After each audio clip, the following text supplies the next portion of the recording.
Macmillan Audio presents The Reaper by Nicholas Irving with Gary Brozek. Read for you by Jeff Gurner, with a prologue read by the author.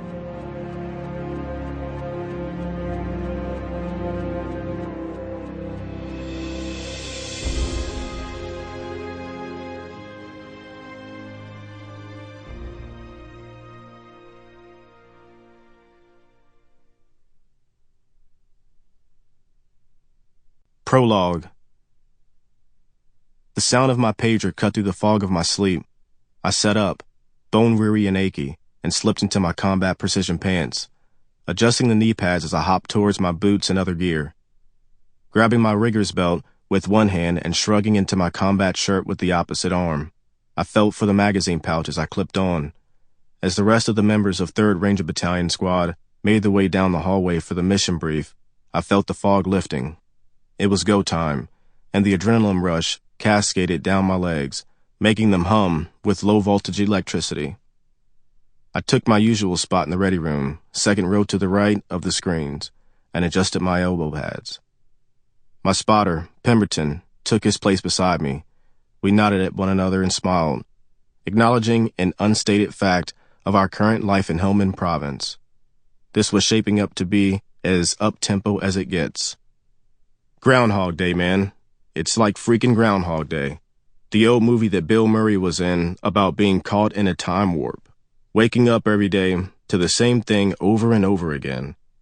I was more of a fan of Stripes, but I knew what Pemberton was going on about. Call it the luck of the draw, good timing or bad timing, depending on your perspective, but 3 days in, this was definitely shaping up not to be one of those usual deployments where you spend your time going to the gym 3 times a day, hanging out with the guys, and thinking about all the things you're missing out on back home. We had no time for that kind of overthinking. Even in that first week, we'd gotten into a good rhythm. We'd get back inside the wire just as the rest of the guys were getting up, prep and clean, and then sleep the day away before getting the call for that night's operation. That early into a 3.5-month deployment, our minds had adjusted, but our bodies hadn't. I sat there, waiting for the team leader to start the briefing. I rubbed the flat of my palms into my eye sockets, hoping to clear my vision and produce some kind of moisture that would prevent my lids from scraping my eyeballs every time I blinked. Vision, for a sniper especially, was crucial, particularly since we were continually operating at night. Utilizing the cover of darkness did more than help us evade the Taliban.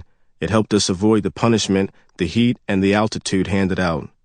Still, the body has its rhythms and cycles, and being active during the night still had it slightly off balance. Fortunately, the briefing lived up to its name. It was over in a matter of minutes. We went over the terrain. We'd been operating in fairly open and level ground. We also got a capsule summary of the target, a high-value member of the Taliban who was instrumental in supplying a nearby bomb and improvised explosive device, IED, making depot. In order to hit this objective, we were going to have to insert on an offset, about 5 clicks to the north of the village, where our intel told us the target was hiding out. What no one had to tell Pemberton and me was that we were riding a bit of a winning streak. With the exception of one, the rest of the operations had gone off without a hitch. And though we were the only sniper pair among the 40 men in the platoon, we were proving our value. The atmosphere in the ready room reminded me of my days in high school playing football back home in Maryland.